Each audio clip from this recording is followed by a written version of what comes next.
Hey, so after the last video, I was expecting to do a Crash game, but I received a comment mentioning a game that I've never played before, and it really caught my attention. I've actually heard about this game many times, but never really took the time to play it just because I didn't feel like it was gonna be something that I'd like. I've really only seen bits and pieces of it, and didn't even remember it existed, but it really seems like this game has a big underground following. So I thought, hey, why not? I'm a small YouTuber, so even if I dislike it, only the 10 people who watch me will hate me for it, so it's perfect.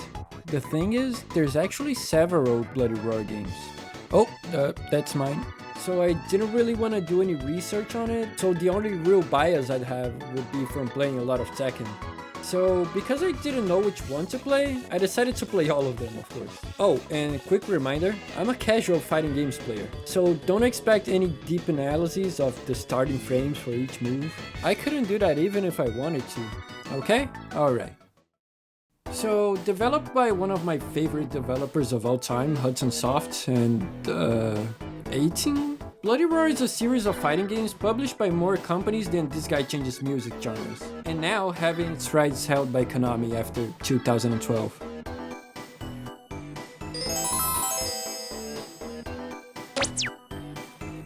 Oh, Konami, killing franchises since I don't even know how long. Oh, I really wanted to start this with Bloody Roar 4, but knowing how this ends, I think it's better if I don't.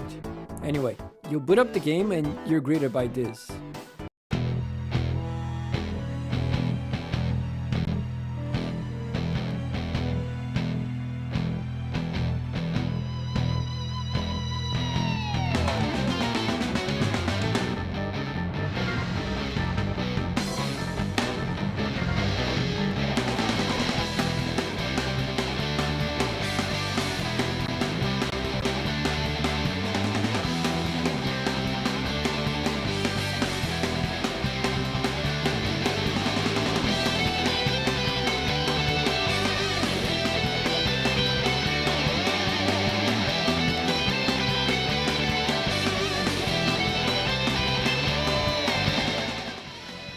Yeah, the video looks straight out of Tekken 1, even though this game came out 3 years after it. But holy banana balls, Batman, this music is awesome. And I can already tell you, it only gets better for the next game. The intro got me extremely hyped. And then the menu bummed me down and made me believe I'd hate the next hours I'd spend with it. For some reason, the game takes place in a 3D space, but when you go to the options, sidestepping is turned off by default.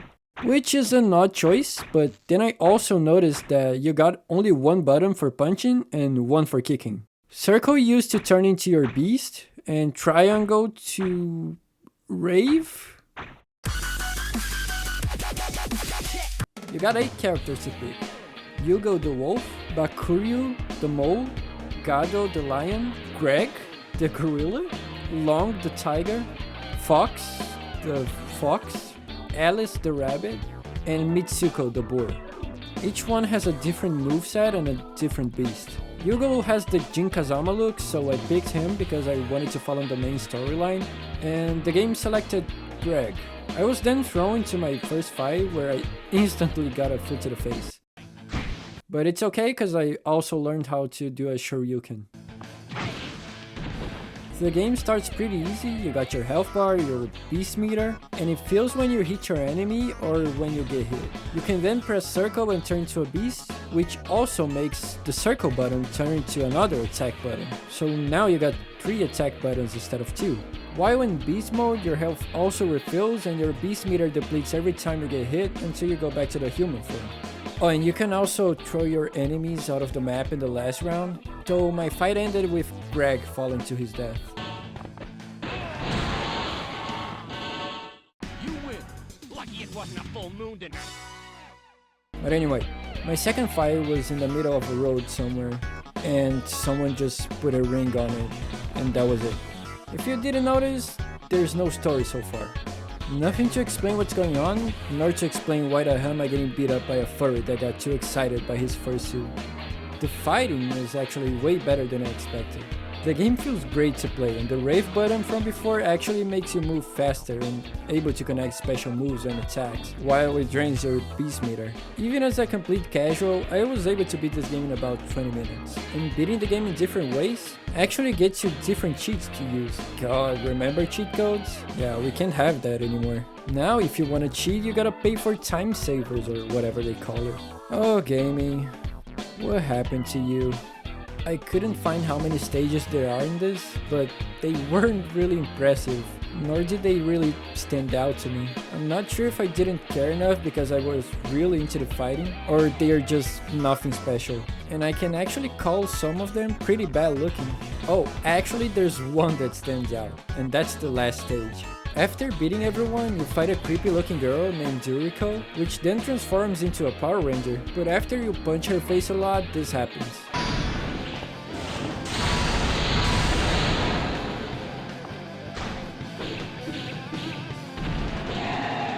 This really caught me off guard when I was playing, and I don't know if the feeling translates well in the video, but holy crap, this was amazing.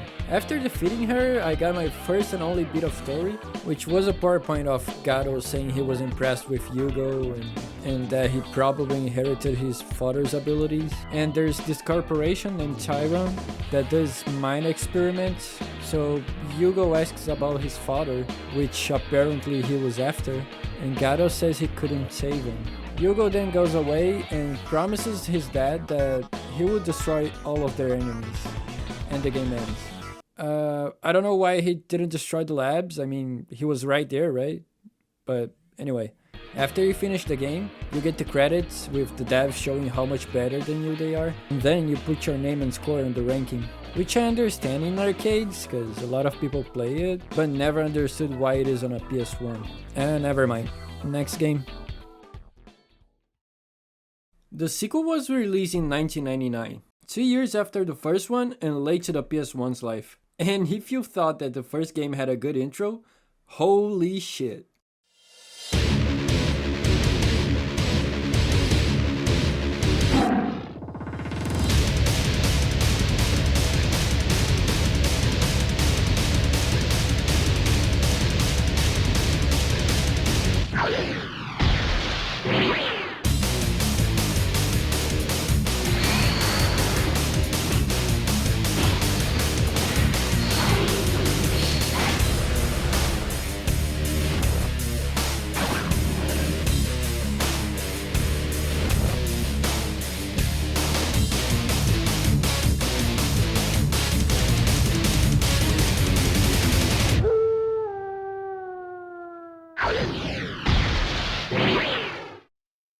I'm already gonna tell you, it does not get better than this. This is by far one of the best PS1 intros for me already.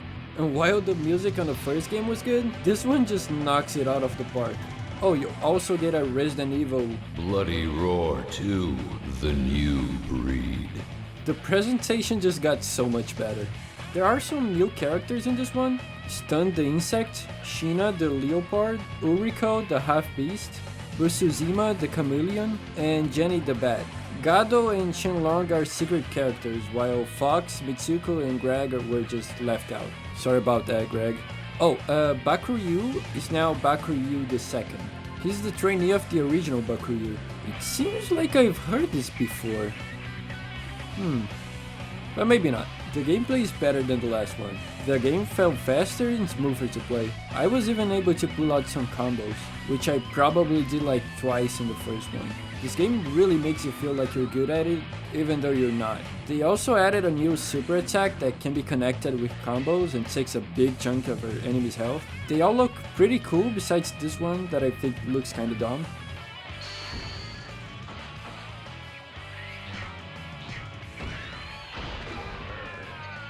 And I also didn't find this one very hard. I finished in about 20 minutes again, but with no major fight at the end like the first one, which is kinda sad. After beating Gado, I wanted to see what's going on with the story on this one, and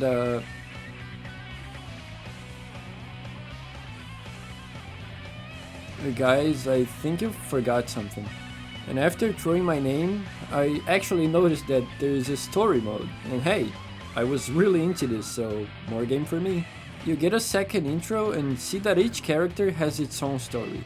Sadly, there's no videos, just images and text that you read through, but basically they explain that zoanthropes are being possessed of animals trained and human intellect, and that now Tylon Corporation... Tylon? Wasn't it Tyrone? Whatever. They want to exploit those superhuman abilities for profit, and there's also a group of renegade zoanthropes opposing them.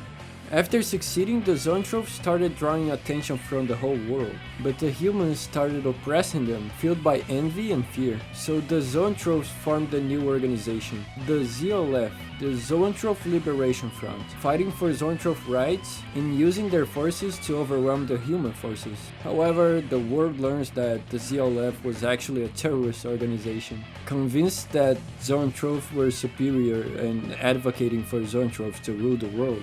They then explain the story of the first game and that Yugo actually destroyed the lab, and the story starts right after that. After fleeing the lab, Yugo actually found a boy and names him Kenji. He becomes a boxer, someone steals Kenji, he goes after Kenji, that's the story. Remember when I said I didn't think this game was too hard? Yeah, you can throw that out of the window. You guys will have to forgive me for this one, but I could not finish the story mode.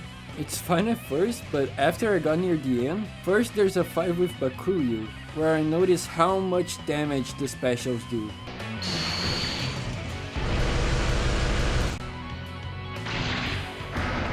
And then there's a fight against Shenlong that's just impossible for me. I've actually tried it for 6 hours, I'm not even exaggerating. The same fight over and over again, so I ended up rage quitting. And just now I found out that I was 3 fights away from the ending, which is Kenji turns into an assassin called Bakuryu, Yugo beats him, and Bakuryu is like, yeah, I'm good now, thanks. And then Gato appears out of nowhere and he wants to test Yugo to be the leader, and that's it, end of story. The levels in this game actually got some better looks besides this specific map, which looks terrible. They're still not even close to being memorable to me, but you can see that they did work on some details. I really like this one better than the first, even though the first one isn't bad by any means. But this is just Bloody Roar 1 with more Bloody Roar 1, making it Bloody Roar 2. But anyway, first place, next game. So after the last one, this game would have to give me something truly out of this world to give me hypes like that again. And sorry Bloody Roar 3, it was a good try, but not even close.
I don't mean to say it's bad by any means, but the last one was just that good. And after the intro... Bloody Roar 3. What happened here? Where's the... Bloody Roar 2, the new breed. Well, anyway, there's no story mode on this game, so I went straight to arcade. The new characters on this one are Zion the Unborn, and Yuriko the half-beast. And then there's Uranus the Chimera, and Koryu, which seems to be a robot based on the original Bakuryu, both of the latter being unlockables. The game starts talking about the Mark of the Beast, which is a symbol that appears without warning, bringing ultimate power and mysterious death. It sends ripples of terror and unrest throughout the world, whatever that means. We then go back to Yugo, now leader of the WOC, or World of Coexistence, who goes on a quest to find the truth behind the mark. For the first moment, I noticed how much of a difference a generation of consoles did back then. I then asked myself, why the hell is the camera so damn zoomed in? I just cannot understand what they did with the camera in this game. It just simply won't stop moving. It zooms in and pans out very noticeably. It is extremely distracting, and it almost ruined the entire game for me. The graphics, as you can see, got a big upgrade, but it was expected since the game came out for the PS2. The edges of the map now move and dent when something hits it. The levels got way better now, by the way, but I don't understand why some of them are like this one. You barely have any space to move before you hit the edge. Maybe they were going for something different, but I don't know, it just doesn't work for me. The music, as always, is pretty good during the fight. Nothing really special to say about this one, it fits just right, but not enough to take you away from the gameplay. Oh, and they added a new Hyper Beast form to the game, which I had no idea how to do when I was playing. But it's basically the Beast form, but faster and stronger. There is also something called Air Cancel, which you can use to launch your enemy into the air, and it cancels your recovery time so you can pursue a combo in the air. Now, I don't know that much about fighting games overall. Like I said, I only played Tekken and Mortal Kombat, but goddamn, this sounds broken. And considering I've never seen anyone talk about any games after the second one, it could be one of the reasons. Now, I could be wrong about this, but I didn't see a single drop of blood in my playthrough, which makes me believe there's no blood in this game. Like, no blood in a game called Bloody Roar. But anyway, after you beat everyone, your last fight in this game is against the new character, Zion. And honestly, this was the moment I realized how cool the first game made that last battle look. There's just really nothing special about it. I had more trouble with the Yoshimitsu looking guy and just won in my first try. After you defeat him, the mark appears and says that the Unborn will have their day soon. The game doesn't explain how Yugo destroyed the mark, he just shit talks it until the stone breaks, I believe, and then go back to his friends again. The game just ends in a cliffhanger, asking what were the twisted figures in the Tabula Shadow? What of their power? And the game ends. Least favorite, just threw in my score, I'm out. Sorry, but I just really don't have much to say about this one. Next game. I was feeling kinda meh after the last one. It wasn't that bad, but definitely the worst of the bunch for me. So I wasn't really hyped considering the amount of franchises that died on the PlayStation 2, and that this was the last game on the franchise. And the intro for this game also didn't help.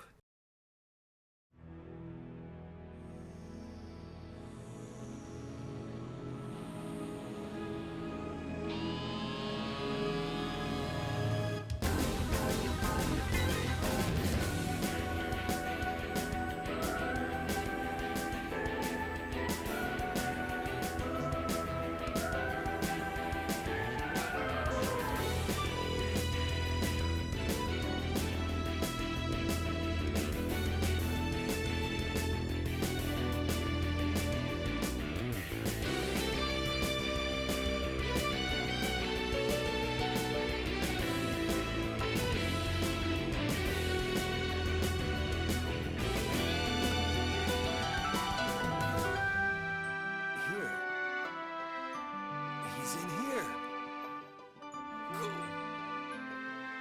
Spurious. What did you do to Maggie?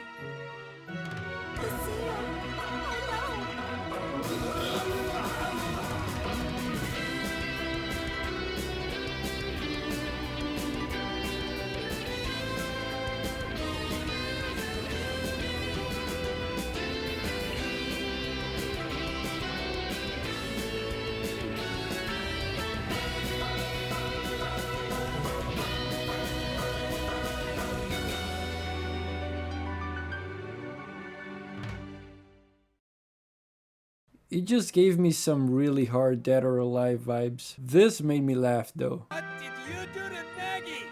I don't know why, but I didn't expect the amount of characters in this one. There's a total of 18 characters in this game, while most we got before was 12. The new ones this time are Nagi, the Spurious, Yuriko the cat, Reiji the crow, Ryoho the dragon, and another version of Ryoho, together with Mana, which we'll see again soon. When the first fight started, I was instantly happy that the camera from the last game was gone. Finally, I could see what's going on again. And the HUD also got a new cool design. And I gotta say, for me, this is the one that feels by far the best to play. Everything is just so fluid, and the blood is back in gallons. Like seriously, every time you hit someone in beast mode, you just see jars of blood flying off, and it just makes it 10 times better. The levels in this game are actually way better, with some of them actually moving while you fight. The characters seem way more badass in beast mode now compared to the previous titles. Besides Alice. I don't know why they made her a fluffy bunny now. This is just me, but I can actually make combos in this one. You got way more moves just using the 3 buttons. And it seems now that you have an air dodge. So when you're launched, you can press a button to get up in the air before your enemy can follow you with a full combo. In the middle of the game, you get a small cutscene with Reiji saying you're in his way, to which Yugo says, If that's the way you want it, that's the way you'll get it. Now honestly, this made me laugh so hard during gameplay. After fighting him, we get another cutscene. Then what is Nagi? Everyone asks what is Nagi, but never how is Nagi. Dude, what the hell? How isn't this game not in every list about bad voice acting? It took me a bit to notice, but your beast meter now works as a second life bar. Whenever you run out of health, you turn into your beast and use whatever you got left of your beast meter as your health. It actually works pretty well and makes the matches a little bit longer. You then meet Zion by total coincidence. Apparently you two were on vacation and just went to the aquarium to appreciate the fishes. What did you do to Nagi? I don't know what Yugo's on about, since he was the one who just beat her up. And then you move on to meet Ryoho. Oh great, now I can beat up him and his child? Nah, don't worry about that. It's his dog. Now, I was getting Tekken 6 flashbacks when I saw this.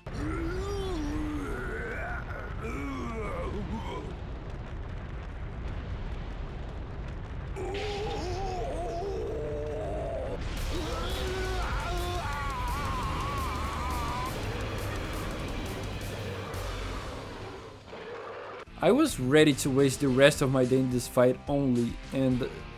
oh, it's over. I love how the credits roll and this is the first thing you see.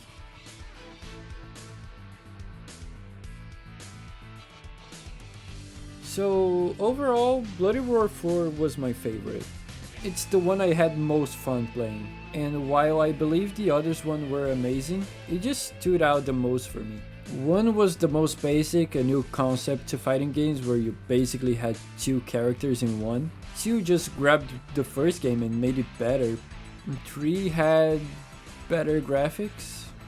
And 4 was just great. The graphics, the gameplay, the levels. It only loses for 2 on the soundtrack because I cannot take that away from 2. I really did not expect to like this game at first. I was always the kind of person that was like, if it's not Tekken or Mortal Kombat, it sucks. But this definitely opened my eyes. And it's going into my favorite fighting games list, which now has 3 games in total. Again, this is all from a casual perspective, and from someone that's just learning YouTube. I cannot pull out the big combos that can rip your entire health bar, or count the frame data or anything like that. I am nothing but a peasant on the fighting games world. Okay, I'm recording this after the conclusion was done, and I just found out that the Bloody Roar community actually hates the 4th game, and really loves the 3rd one. So I guess this is it. Goodbye.